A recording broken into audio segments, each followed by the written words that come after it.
Mon invité, un prophète précis et éprouvé, dit que c'est la fin du monde, comme nous le savons.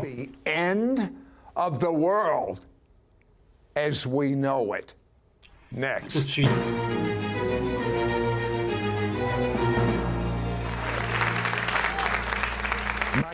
Mon invité, Johnny Hello, était prévu pour plus tard cette année, mais le Saint-Esprit a préempté tout notre emploi du temps et m'a dit « Tu dois libérer cette parole prophétique maintenant ».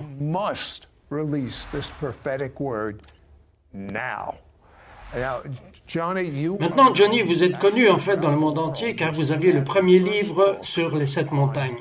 Pour ceux qui ne le savent pas, quelles sont les 7 montagnes?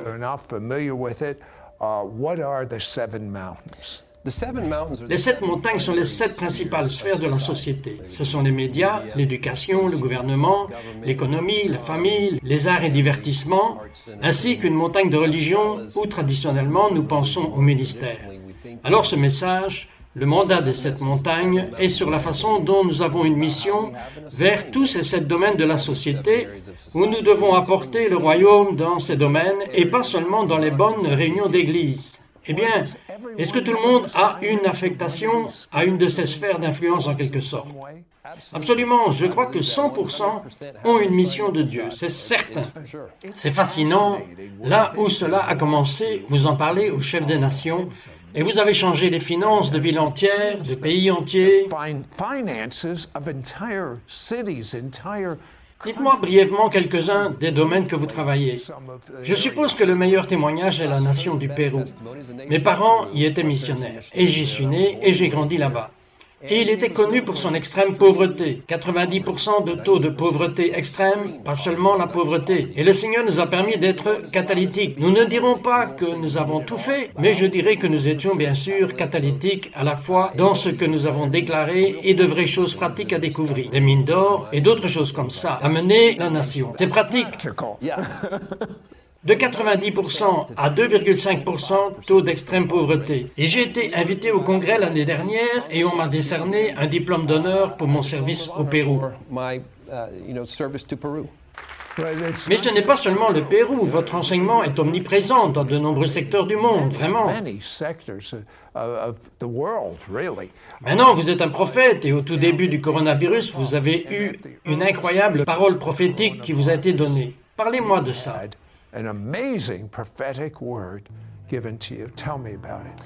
Peu importe ce qui se passe au cours des prochaines heures et jours, tout le monde reste calme. Ce n'est pas la fin, mais seulement la fin du monde, comme nous le savons.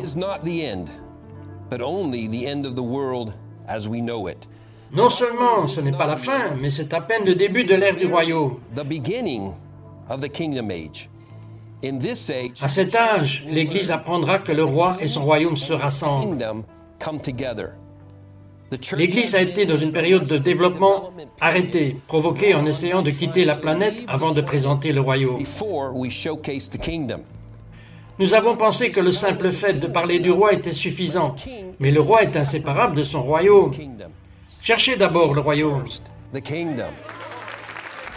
Il y avait eu des mots préliminaires sur ces 4 dernières années. Il s'agissait donc simplement de paroles précédentes de la première fois que le Seigneur a parlé pour moi à propos du président Trump, qu'il allait gagner. Et je n'étais pas sûr. Il prenait une sage décision quand il a dit cela. Je voyais littéralement la vision et disais « Oh non !» Et il est, comme le Seigneur a dit, il va vous sauver de choses que vous ne savez pas que vous devez être sauvés. Et il a dit, ceci est mon candidat, et j'ai une mission spéciale pour lui. Même son nom devrait vous le dire. Trump, c'est moi qui fais une proclamation, c'est moi qui joue la carte supérieure, peu importe ce que l'ennemi met là-bas. Et il a dit, votre nation, les États-Unis, sera connue comme avant Trump et après Trump. Et il a dit, en fait, le monde entier sera connu sous le nom avant Trump et après Trump. Que voulait dire Dieu quand il a dit c'est la fin du monde tel que nous le savons? Il annonçait une nouvelle ère. Donc ce n'était pas une destruction cosmique du monde que vous voyez. Pas du tout. C'est un changement vers le haut dans la gloire, la présence. Vous savez, différentes personnes ont des noms différents. Réveil, éveil, mais c'est quelque chose que je l'appelle plus grand que le réveil, car il inclut des transformations des villes et des nations. C'est là que nous voyons de grosses régions commencer à être touchées par la présence de Dieu. Et j'ai écrit à ce sujet dans un livre il y a 5 ans que je croyais en 2050. Nous aurions 50 nations opérant essentiellement comme des nations sous la lumière des fils de Dieu. Pas comme parfaits en aucune façon, mais elles seraient conduites dans cette direction. Alors j'étais genre ce qui va arriver pour commencer pour nous mettre sur cette voie. Alors je savais que ça devait être quelque chose qui a changé la société de manière majeure. Croyez-vous maintenant que nous sommes vraiment proches du jugement des temps de la fin? Livre de l'Apocalypse, la fin, que c'est ça? Qu'est-ce que vous croyez?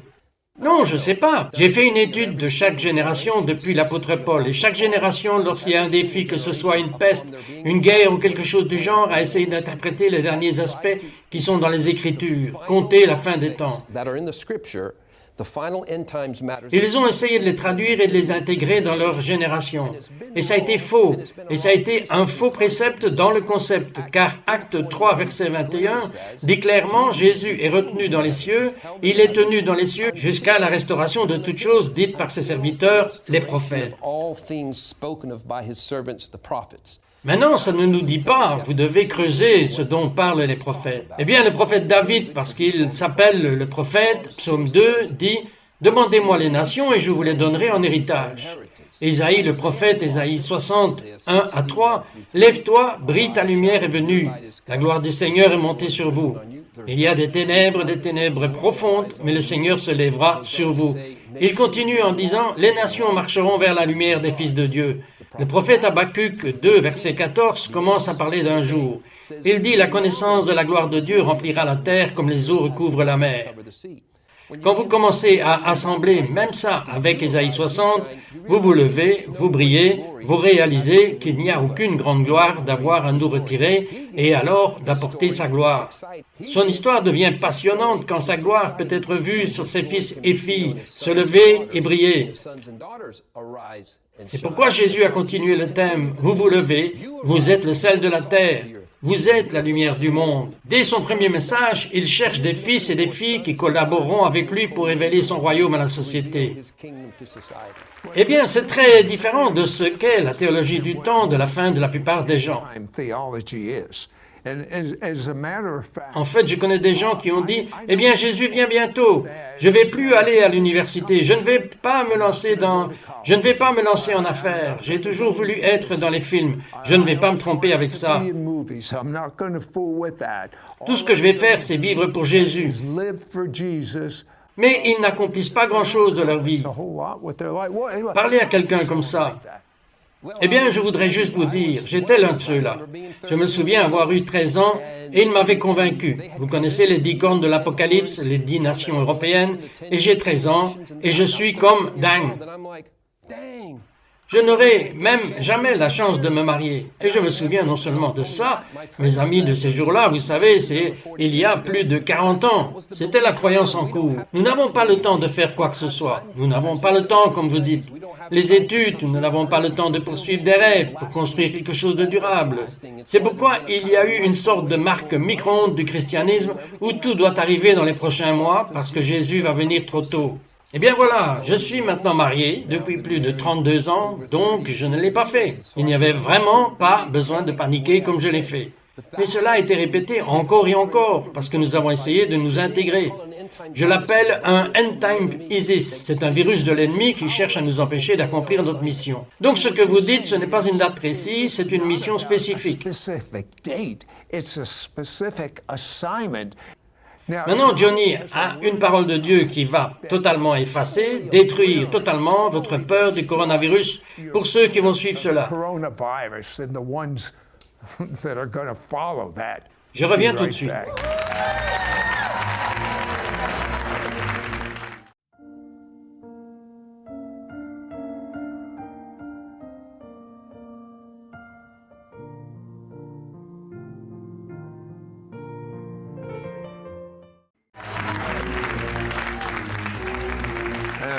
Et Johnny, Dieu vous a montré, et n'a même pas besoin de vous montrer, vous voyez juste les gens. Je n'ai jamais vu de personne aussi craintive de ma vie. Comme Dieu vous l'a dit, c'est une peur irrationnelle. Notre champ de mission le plus abandonné est peut-être la montagne des médias comme l'Église en tant que corps du Christ. Et donc, à cause de cela, nous avons vraiment, il y a la corruption, il y a le mal, il y a tout un programme de peur et d'obscurité. Je liste dans une étude que nous avons d'Apolloniam et Lévitam, qui sont comme les principautés de la montagne de médias. Cela signifie qu'ils détruisent, ils tortent les choses, et il y a tout un travail de l'ennemi, c'est une bataille spirituelle là-dedans. Mais il y a des éléments humains à cela. Et je pense que nous voyons jouer devant nous peut-être une parfaite démonstration de Marc chapitre 4. Jésus, il appelle ses disciples et leur dit « Garçons, montons sur le bateau et allons traversons. Nous énumérerons cela comme sa déclaration prophétique avant de commencer la journée. » Il ne leur a pas dit « Maintenant, écoutez, n'ayez pas peur, car il va y avoir une tempête qui fait surface assez rapidement. » Il ne leur dit pas cette partie. C'est toujours intéressant quand le Seigneur nous donne des paroles prophétiques. Il nous dit rarement le défi qui va être là-dedans. Et le défi, c'est donc de croire ce qu'il dit pour commencer. La raison pour laquelle il nous dit rarement cela est, dirions-nous, non pas moi, au-delà de mon salaire. C'est exactement ça. Ainsi, il a dit que nous traversions. Il avait déjà déclaré que Dieu, dans la chair, les prophéties se croisaient. Ils sont dans le bateau et une terrible tempête fait surface. Nous pouvons dire les surfaces de tempête Covid-19. Et ainsi, il regarde Jésus et il dort. Et il est sur un coussin, il est sur un oreiller. Et c'est comme ils font un point bibliquement qu'il dort confortablement et ils le réveillent et disent « Maître, vous ne vous en souciez pas, nous sommes en train de périr. » Donc, il y a un ensemble de circonstances qui ont nourri la peur irrationnelle. Mais voici l'affaire. Le principe que le Seigneur m'a enseigné est que quand il y a une tempête, n'essayez pas d'obtenir une nouvelle parole prophétique. Ce qui est vrai avant la tempête l'est toujours. Et donc la raison pour laquelle ils ont été réprimandés, pour leur petite foi, vous savez, le Seigneur s'est réveillé, il a réprimandé la tempête, il l'a calmée, puis il les a réprimandés et il semblait que c'était assez méchant. Et il y a une terrible tempête là-bas. Pourquoi réprimandent-ils leur petite foi? Parce qu'il avait déjà prophétisé. Nous allons de l'autre côté. Mon point sur le corps du Christ est ce qui a été prophétisé à partir de 2020 par les voix crédibles et prophétiques que vous suiviez depuis des années, voire des décennies. Ce n'est pas un désastre. Ce n'était pas une catastrophe. Ce fut une année décisive. C'était une nouvelle ère. Un début de décennie, ce serait une décennie de l'âge du royaume. Et ainsi, les promesses qui ont été prophétisées pour commencer cette année, ne les annulez pas soudainement à cause des surfaces de tempête Covid. Et à quoi cela ressemble? Va vous détruire, va finir par être ce qui nous catapulte de l'autre côté.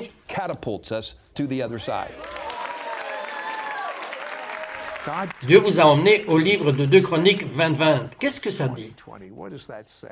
Eh bien, vous savez, c'est assez évident d'une certaine manière, le 2 Chroniques 20-20 de l'Écriture. C'est encore une fois une image de cette année. C'est Josaphat, le roi. Et puis il découvre qu'il est entouré par les Moabites et les Ammonites. Et les armées sont si immenses, tellement plus grandes que la sienne. Donc, dans le naturel, il est terminé. Il est, genre, oh mon Dieu, il avait peur. Et ainsi, il convoque une assemblée. C'est beaucoup de ce qui se passe dans le monde. Il y a eu des réunions de prière spéciales et une église avec des réunions en ligne, principalement, presque toutes. Mais il y a eu de nombreuses réunions pour chercher le Seigneur. Qu'est-ce que ça veut dire? Qu'est-ce que ça veut dire? Qu'est-ce que ça veut dire? Il y avait un prophète nommé Jahaziel qui s'est levé. Intéressant ce que signifie son nom. Son nom signifie celui qui garde Dieu et Dieu le surveille. Et donc il s'agit de voir les choses sous sa perspective, un peu comme la vision de Caleb. Que voyez-vous sur le même territoire que les 10 espions? Et les 10 espions sont en quelque sorte comme les médias normaux. Ils voient tous les géants, ils voient tous les défis, et Caleb a pu voir, au milieu de ça, une situation difficile. Il a pu voir d'énormes raisins, une terre où coule le lait et le miel. Alors Jahaziel dit, écoute, cette bataille, vous ne devez pas vous battre, c'est la bataille du Seigneur. Vous devrez vous présenter sur le champ de bataille, mais c'est lui qui combattra pour vous. Alors positionnez-vous sur le champ de bataille. Josaphat a exécuté de cela, le roi Josaphat, la stratégie de diriger avec les fidèles et louangeurs, et ils sont allés en avant. Et les louangeurs, comme ils adoraient et louaient Dieu, il dit que l'ennemi a commencé à se suicider. Maintenant, nous avons entendu que la louange et l'adoration ne sont pas des outils contre l'ennemi, mais je crois peut-être que c'est pourquoi nous sommes appelés à le louer en ce moment. C'est parce que l'ennemi n'est pas vraiment les Moabites et les Ammonites, c'est la peur. Et nous devons supprimer la peur qui est à l'intérieur de nous en louant et en adorant notre Dieu. Et puis l'ennemi commence à sortir de lui-même. Je pense que nous allons voir cela d'une manière pratique. Même dans notre nation, les nations du monde, il y a clairement un agenda sombre mondial qui est venu conspirer contre le président Trump à cause de sa mission devant Dieu. C'est venu contre l'économie des États-Unis et ils sont prêts à sacrifier les économies du monde entier. Ils sont prêts à avoir toutes sortes de morts et de destruction pour eux-mêmes pour maintenir leur contrôle. Donc, nous voyons dans 2 Chroniques 20 la dynamique 2020. Mais encore une fois, c'est une bonne nouvelle. Il y a le défi, c'est plus grand que nous, c'est plus que ce que nous pouvons gérer. Il y a une opération de sauvetage du ciel en notre nom, comme nous tenons notre position. Nous montrons sur le champ de bataille, sachant que la bataille appartient au Seigneur. Ce que je vous entends dire, c'est que c'est juste une petite tempête, parce que le royaume de Dieu est sur le point de prendre le relais. Notre prochain segment, Johnny priera, et beaucoup recevront instantanément un signe surnaturel de Dieu dans votre corps physique, quant à laquelle des 7 montagnes vous êtes appelés.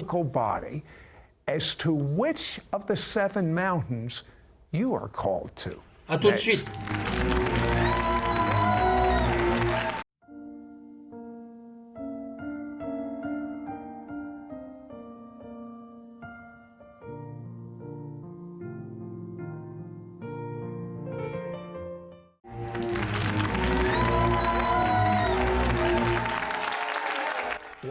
Et maintenant, Dieu vous a-t-il montré quelque chose à propos de la prochaine élection?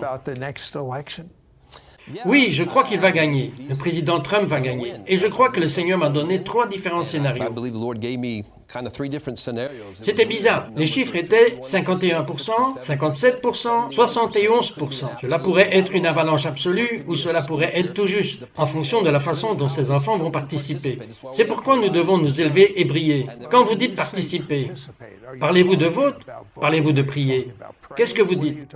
Eh bien, c'était 51% si nous votions. Cela montrerait au moins d'accord que l'Église était impliquée. Et ce serait 57% si nous votons et prions. Et si nous prions aussi. Et puis le grand saut à 71% est si nous le ferions engagé dans l'amour et l'action. Et c'est vraiment là que nous nous activons dans tous les domaines de la société. Plus précisément, tout ce que nous ferions pour la réconciliation à travers les lignes raciales, parce que c'est là que l'ennemi travaille dur. Tout effort que nous ferions dans ce sens serait de regarder le paradis d'une manière spéciale. Il a une opération de sauvetage en place, pas seulement pour les États-Unis, mais au nom des nations du monde. Vous l'avez vu prier à la Maison-Blanche? Oui, dites-moi ce que vous avez vu. Je l'ai vu être touché par le Saint-Esprit et rencontré par le Saint-Esprit. Et moi je dis que son rugissement va passer au niveau suivant. Il ne va pas devenir moins confronté quand cela arrive. Il est déjà conduit par le Seigneur. Le Seigneur a mis une chose de justice et de nettoyage pour nettoyer la corruption. Il en sait tellement plus que ce que nous savons tous. Il sait que ce n'est pas que de la corruption, c'est satanique. Le mal du plus haut niveau imaginable qu'exploite le sommet des montagnes. Et donc il a vu, c'est noir et blanc. Mais le Seigneur va le rencontrer. Et je pense que nous allons voir dans son 2e mandat un Donald Trump plus patriarcal. Nous allons en voir un qui commence à présenter le cœur du Père. Mais il est en quelque sorte en mode davidique en ce moment. Les gens oublient que David, il n'était pas doux avec ses mots. Si vous regardez dans 1 Samuel 17, les paroles qu'il a dites à Goliath, vous savez, Goliath a dit « Oh, qui pensez-vous que vous, David, est revenu 3 fois avec beaucoup de paroles, comme quand j'en aurai fini avec toi. Je prendrai les carcasses des Philistins derrière. » C'était un langage agressif. Que signifie son prénom, Donald? Cela signifie chef en chef. N'est-ce pas incroyable? Oui, Psaume 47, verset 5. Dieu est monté avec le son de la trompette. Je veux que vous priez pour le signe surnaturel. Donc, je vous ai dit très tôt que 97% d'entre vous ont une affectation principale dans l'une des 7 montagnes qui ne sont pas la montagne de l'Église, pas là où est l'Église, pas le ministère traditionnel. Et c'est soit les médias, soit l'économie, le gouvernement, l'éducation, la famille, ou les arts et divertissements. Et je demandais au Seigneur de nous donner des signes pour cela. Et vous savez une partie de ce que je dis. Même dans ce livre, le meilleur reste à venir. Je raconte que le meilleur reste à venir. Et c'est mieux non seulement que vous ne le pensez, c'est mieux que vous ne pouvez l'imaginer. Et une partie de ce qu'il veut faire, juste pour le prouver à ceux qui regardent en ce moment, il va libérer des signes et des merveilles sur votre corps physique. Et il y aura 7 spécifiques. Et nous allons le faire très rapidement. Et donc, souvenez-vous de ceci. N'oubliez pas les signes au fur et à mesure que nous y entrons, car parfois, lorsque vous ressentez les signes, cela peut être déconcertant. Mais nous allons simplement les parcourir maintenant. Je vais souffler le chauffard à la fin. Ça va activer les signes. Beaucoup de gens reçoivent-ils dans leur corps physique quand vous priez ou soufflez le chauffard? Toujours. Un pourcentage élevé. Eh bien, je vais faire celui-ci. Et il y a, pour une raison quelconque, certains le ressentent plus tard dans la journée ou dans la nuit, ils se réveillent. Par exemple, un des signes que je vais vous donner, si vous avez un appel à la créativité, la montagne des arts et du divertissement, un appel créatif, quand je souffle le chauffard, votre bras gauche va devenir engourdi. Je ne veux pas faire semblant d'engourdir, je veux dire engourdi. Ou l'autre signe, cela commencera involontairement, vous commencez involontairement à trembler. Ce sera quelque chose où vous savez. Voyez, c'est à propos de Dieu qui vous le dit. C'est mieux qu'une parole prophétique. C'est donc le signe numéro 1, art et divertissement. Le bras de la main gauche, bras droit, montagne de l'économie. Si vous sentez une main sur la tête, et je vous le dis, une main sur la tête, c'est arrivé à des milliers de personnes, une main sur la tête signifie que vous avez un appel à la montagne du gouvernement. Et cela ne signifie pas que vous êtes appelé à être le président, ou peu importe. Dieu expliquera clairement si vous êtes appelé à être le candidat ou l'intercesseur, ou l'ami, ou le financeur pour quelque chose là-bas. Mais cela signifie que vous avez une mission importante sur la montagne du gouvernement, une main sur la tête. Si vous sentez vos paupières battre, vous ne pouvez même pas inventer ce truc, ça doit être réel. Vos paupières vont commencer à flotter, signifie montagne d'éducation. Vous avez une mission, montagne d'éducation. Si vous avez un signe de larme, ce sera que le Seigneur a mis une de ses larmes. Vous sentirez probablement quelque chose dans votre cœur en premier. Il vous appelle sur la montagne de la famille et il vous donne la prochaine mesure, le prochain niveau de compassion. Et la larme qu'il met dans votre cœur sortira de votre œil. Vous n'y pensez même pas. Cela arrive maintenant à certains d'entre vous. Si vos pieds commencent à s'engourdir ou à devenir chauds, ou ça commence à monter dans vos jambes, la chose principale est, vous savez que c'est surnaturel. Ce sera un appel à la montagne des médias. Être un communicateur du royaume pour porter l'esprit de la bonne nouvelle. Et puis enfin, s'il veut confirmer le ministère que vous faites, pasteur, type de montagne de religion, le signe sera la joie. Alors là-bas, si nous pouvions voir tout le monde, il va y avoir des gens qui pleurent et il s'en va faire rire les gens et ce sera ces signes. Et cela va être activé maintenant. Si vous tenez simplement vos mains et dites « Seigneur, je reçois n'importe quel signe et merveille », vous voulez vous libérer.